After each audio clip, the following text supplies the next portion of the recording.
There comes a time in every life when the weight of this world becomes too much, a moment when the path disappears beneath your feet, when people you trusted walk away, when dreams you built collapse like sandcastles under a rising tide. You stand there, heart heavy, hands empty, and wonder why. But what if this wasn't your ending? What if it was your beginning? In Buddhism, suffering is not a mistake.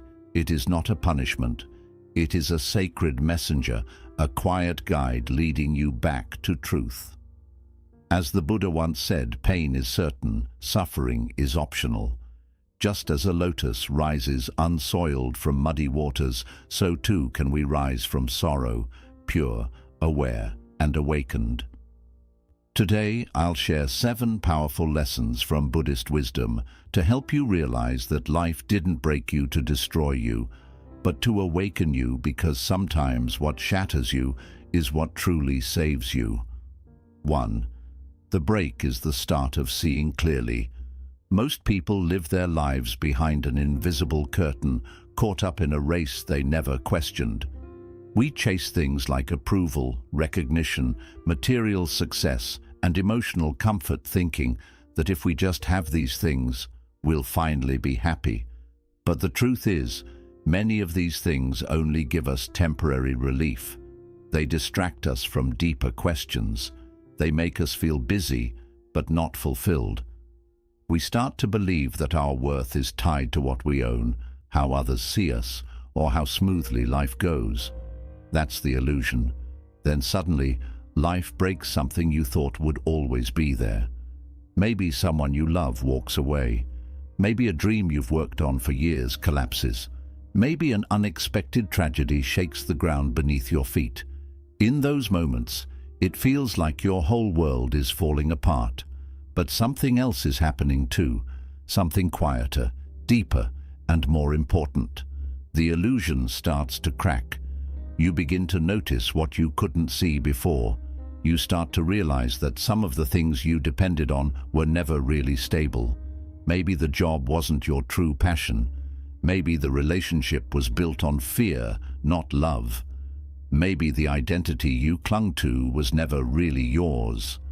Pain strips away what is false. It clears away the fog. It forces you to stop and ask, what is actually real in my life? This kind of breaking hurts deeply, but it is also a beginning. Because once the surface shatters, the truth underneath can finally come to light. You begin to see how much of your life was shaped by fear, by habits, by trying to please others. You begin to see what really matters. And that painful clarity becomes your first step toward a more honest, awake, and peaceful life. 2. Pain is a doorway, not a life sentence. When pain enters your life, it often feels like a wall, solid, cold, and impossible to get past. You might feel trapped inside your suffering, as if you've been thrown into a prison with no key and no way out. But Buddhist wisdom teaches us something radically different. It tells us that pain is not a wall, it's a doorway, a passage, a teacher in disguise. Suffering in Buddhism is not the end of your peace, it's the path to it. The first noble truth teaches that suffering exists in every life. But the purpose of that truth is not to make you hopeless, it's to help you stop running. Because as long as you see pain as something to escape from, you will never stop being afraid. But when you begin to see your pain as a teacher, your entire relationship with it changes. Instead of asking, why is this happening to me? You begin to ask, what is this here to teach me? That single shift opens the door. When life breaks you, you're not being punished, you're being invited to go deeper, to stop living on the surface, to step away from the noise of the world and listen to the quiet truth inside you. The pain is pointing somewhere. It is asking you to examine your attachments, to look at what you've been clinging to, whether it's people, expectations, control, or old versions of yourself. This doesn't mean that the suffering itself is easy. It doesn't mean you have to like it, but it does mean you no longer have to fight it. Instead of resisting, you can begin to observe. You can sit with it, breathe with it, and in doing so you start to see that the pain has edges, that it rises and falls, that it does not last forever. When you treat your suffering as a path instead of a prison, something beautiful happens. Your pain transforms. What once felt like punishment begins to feel like guidance. What once seemed like a curse begins to reveal itself as a gift. You are not stuck. You are not doomed to carry this forever. You are walking through something, not into it. And on the other side of that doorway is clarity, healing, and a version of you who sees life more deeply than ever before. 3. What you lost was never meant to stay forever. When life takes something or someone away from you, the pain can feel unbearable. You may feel abandoned, betrayed, or even punished. Your heart holds on tightly, clinging to the memory, the attachment, the way things used to be. You replay old moments in your mind and wonder why it all had to change. But Buddhism reminds us of a deep truth that is hard to accept in the middle of grief. Nothing lasts forever. This principle is called anicca, or impermanence. Everything in this world, our possessions, our relationships, our titles, our bodies, is temporary. Everything is constantly changing, whether we notice it or not. And yet, we often live as if the things we love will stay the same forever. We make plans, we build dreams, we form attachments, and then life, in its quiet wisdom, reminds us that all things are borrowed. That relationship you lost, it may have taught you what love is. That job you were forced to leave, it may have led you closer to your real purpose. That friend who walked away may have cleared space for someone who truly sees you. When you hold on to what's gone, you suffer twice, once from the loss, and again from the refusal to let it go. Letting go does not mean forgetting. It does not mean erasing the past. It means accepting that the past cannot be brought back, and that your peace depends on loosening your grip. When something falls away from your life, it is not always because you failed. Sometimes it is because you are being guided to something better, or to someone you've neglected for too long, yourself. Buddhist wisdom teaches us to observe life as it is, not as we wish it to be. Just like the leaves fall in autumn, just like the river flows and never holds on to one spot, everything in life moves. What comes must go. What rises must fall. But in that flow, there is beauty. In that release, there is freedom. When you realize that what you lost was never truly yours to keep, you stop clinging. And in that space, something new begins. A deeper peace, a wiser heart, a quieter mind. You stop asking, why did life take this from me? And instead whisper, thank you for showing me I was holding too tightly. And just like that, your healing begins. 4. Stillness is born in the fall. There are moments when life knocks you to your knees so hard, you don't even have the strength to get back up. Everything feels heavy. You try to move, to fix things, to go back to how they were, but nothing works. The people you once turned to are no longer there. The plans you carefully made no longer make sense. And for the first time, you are forced to stop. Not because you want to, but because you have no choice. This is what Buddhists understand as a sacred pause, a deep silence that follows collapse. At first it feels empty, like the air has been sucked out of the room. You might call it hopelessness. But in truth, this stillness is not your enemy. It is your beginning. When everything else falls away, what remains is space. Space to see clearly, space to breathe, space to just be. We spend most of our lives chasing success, love, approval, distraction, anything to avoid sitting still with ourselves. But when life breaks us, it takes away all those distractions. It removes the noise. And in that silence, something ancient begins to speak the voice within you. The quiet presence that has always been there, but was drowned out by the world. Stillness is not the absence of movement. It is the presence of awareness. It is the space where your thoughts slow down and your breath becomes your anchor. It's where you begin to notice things you've been running from: your fears, your regrets, your pain, but also your strength, your resilience, your wisdom. In that stillness, you're not doing anything, you're simply being, and being is enough. In Buddhist practice, stillness is where true transformation begins. Meditation is not just about closing your eyes, it's about opening your awareness. It's about watching your suffering rise and fall without trying to escape it. It's about realizing that the storm outside you doesn't have to shake the peace within you. The fall may feel like a failure, but it is actually a return to what matters, a return to now. You are not broken because you fell. You are breaking away from everything that was false, noisy, and untrue. And in the quiet that follows, you don't find nothing, you find everything. 5. You are not the pain you carry.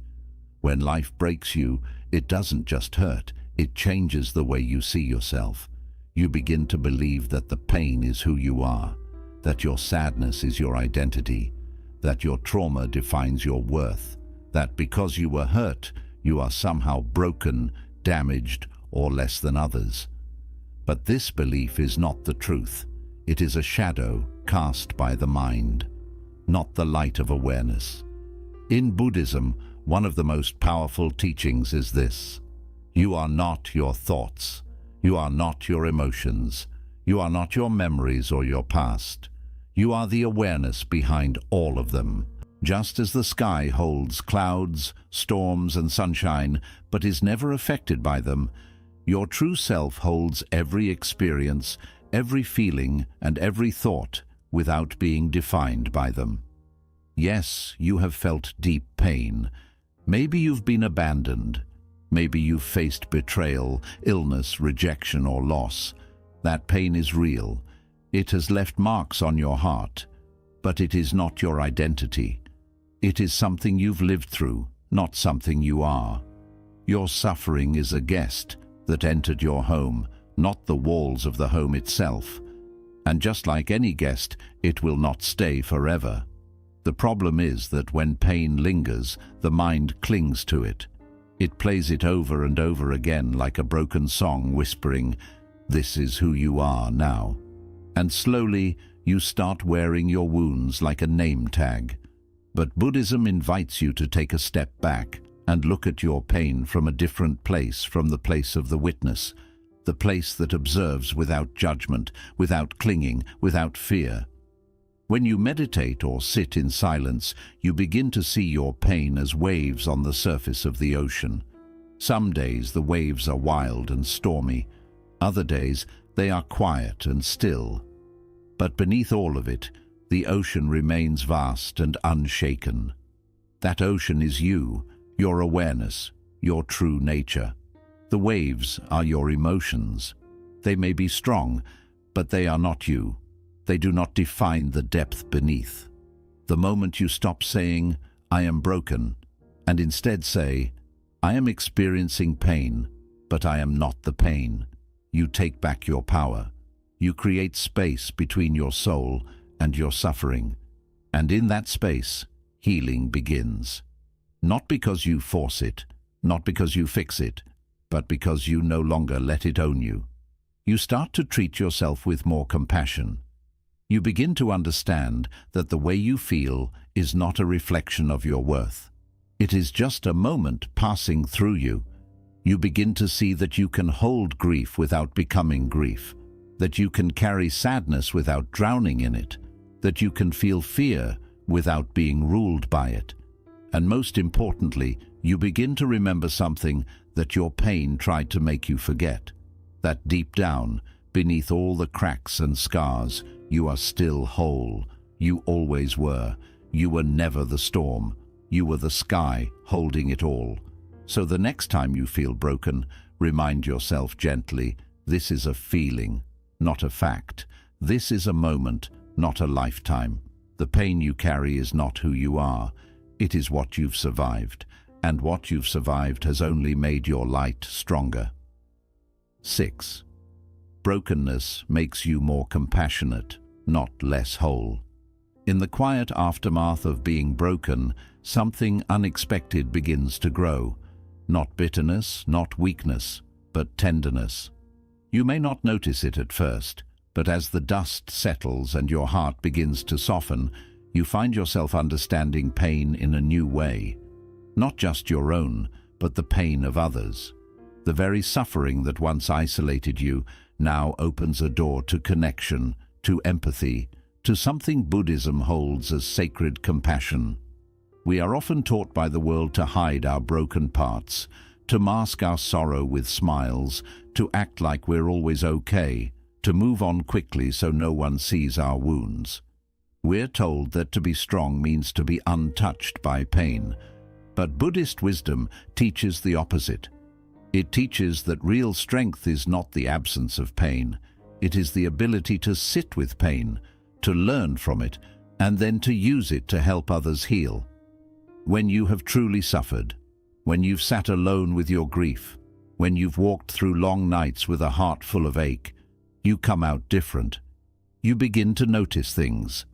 The quiet sadness in someone's eyes, the trembling in someone's voice, the way someone forces a smile when they're barely holding it together. And without trying to fix them or offer empty advice, you simply understand that understanding, that soft recognition, is the seed of true compassion. And that compassion doesn't come from reading books or learning teachings. It comes from your own breaking. It comes from the nights you thought you wouldn't make it, but did. It comes from every moment you felt unseen and still chose to be kind. It comes from your lived experience, raw, real, and unfiltered. In Buddhism, the Bodhisattva, the awakened one who chooses to stay and help others, represents this spirit. The Bodhisattva doesn't help because they are flawless. They help because they've known suffering, found awakening, and now want to ease the pain of others. They know the path because they've walked it themselves, and that can be you too. Your brokenness is not a weakness. It is your strength. It doesn't make you less able to love. It makes your love more genuine, more grounded, and more honest. You stop feeling the need to prove yourself. You stop judging others for their pain. You no longer rush their healing or compare their journey. You simply sit beside them with an open heart, without fear. This kind of presence is rare. It's not loud, it's not showy, it doesn't seek attention, but it stays with you. Because when someone has been broken and healed, they carry a special softness, a quiet wisdom that doesn't try to impress, only to understand. That is the beauty of compassion born from pain. It's not pity, it's not pride, it's connection. It says, I've been there, I know how it feels, and I'm here with you. So if you've been hurt and you worry that your pain has made you less, remember this. Your brokenness hasn't made you smaller. It has helped you grow. It has deepened your well of empathy. It has created space in your heart where others can rest. And that is a gift the world deeply needs. You don't need to be fully healed to be a light for others. You only need to stay soft, even after everything you've been through. And in that softness, in that quiet, steady kindness, you become someone who not only survives suffering, but transforms it into peace, not just for yourself, but for everyone whose life you touch. 7. The break was the awakening you didn't know you needed. At first, breaking feels like an ending, not of your physical life, but of everything you believed yourself to be. It feels like losing your sense of self, the collapse of meaning, the fading of a future you once saw so clearly. You look around, and everything seems unfamiliar. You try to move forward, but the path you once followed has vanished. In that dark, confusing space, it's easy to believe that it's all over, that the breaking has damaged you beyond repair, that life has taken more than it could ever give back. But what if this wasn't destruction? What if it was a quiet beginning, a sacred unraveling, not meant to end your story, but to start a new one, built on truth? Buddhist wisdom teaches us that suffering isn't a punishment. It's the gateway to awakening. Even the Buddha didn't awaken in ease. His journey began in discomfort, with questions that cut through illusion. He saw sickness, aging, and death, and for the first time realized that no pleasure in life could protect him from suffering. And in that painful truth, a deeper journey began, not outward, but inward. Your breaking is your version of that moment, when your heart shatters, when illusions fall away, when everything seems to collapse. Something ancient inside you begins to awaken. The part of you buried beneath expectations, noise, and routine starts to rise. At first, it doesn't feel like awakening. It feels like being lost. But what's really happening is the release of false layers, the letting go of roles you were never meant to carry, of identities shaped for survival, not for growth. The ego, built on control and attachment, fights this breaking. It grieves the loss of what once was. It longs to return. But the soul, the quiet, eternal part of you, knows that going back would mean falling asleep again. And so, life gently pulls you forward, even if it pulls you through pain. The lotus flower, a sacred symbol in Buddhism, grows only in muddy waters. Its beauty doesn't come despite the mud, but because of it. Without the dark, heavy waters, it cannot rise. The mud feeds the roots, the darkness strengthens the stem, and slowly, from the lowest place, something beautiful begins to rise, clean, open, and untouched by the mud it came through. This is your awakening. It may not arrive all at once. There may still be days when pain returns, when doubt shouts louder than truth. But slowly, something begins to shift. You start to notice the quiet space between your thoughts. You begin to respond rather than react. You start to appreciate your breath, the stillness, the present moment. You come to understand that peace was never found in a perfect life. It was always in perfect presence. You begin to see that the things you once chased, approval, control, status, security, were never the true answers. You start to feel lighter, not because everything around you is perfect, but because you've stopped holding what was never yours to carry. The old self, the one built on fear, on pleasing others, on pretending, starts to fade. And in its place, a more authentic self rises, one that is not afraid to feel, not afraid to release and fully awake. You may not have chosen the breaking. You may still carry the ache of what was lost. But when you look more closely, you'll see that what broke was never really you. It was just the outer shell, gently, painfully cracked open by life to reveal who you truly are. The awakening was hidden within the falling apart. And now you begin to see with new eyes. You walk with more grounded steps. You speak with a gentler voice, not because you're weaker, but because you've grown wiser. You no longer hold tightly to the illusion of control. You no longer fear the unknown. You now understand that everything can be taken from you, and still you will rise. You know that even if life breaks you again, and it might, you are no longer afraid, because the breaking is not the end.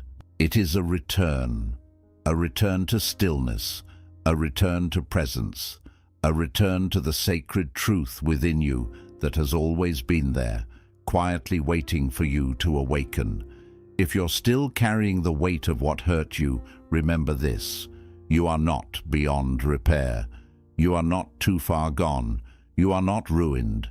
You are simply in the middle of something sacred, something that cannot be rushed, forced, or skipped. Healing is not a straight path. Awakening is not one single moment. And peace is not something you find. It's something you return to once the noise quiets and only the truth remains. Everything life took from you, everything that fell apart, everything that ended, it wasn't meant to destroy you. It was meant to remove the layers that were never truly you.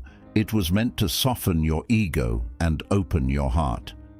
It was meant to slow you down so you could finally listen, truly listen, to the still, wise voice within you. The voice that has been whispering all along. You are not your pain. You are not your past. You are not your story. You are awareness. You are presence. You are the witness.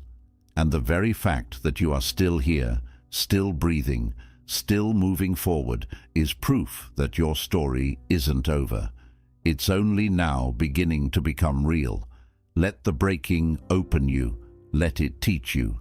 Let it soften you. And above all, let it guide you back to yourself. Not the self shaped by fear or by others' expectations, but the true self, the one who watches, forgives, and shines quietly in stillness. As the Buddha said, no one saves us but ourselves. No one can, and no one may. We ourselves must walk the path. And now you are walking it, gently, bravely, and fully awake. May your journey be filled with stillness. May your heart grow lighter with every breath. And may your pain no longer be a prison, but a path. If this touched your heart, share it with someone who's still healing. Someone who needs to remember that being broken is not the end. It's how the light gets in. Until next time, be kind to your heart. Sit quietly with your soul and walk gently through this world. You are healing, and that alone is a miracle.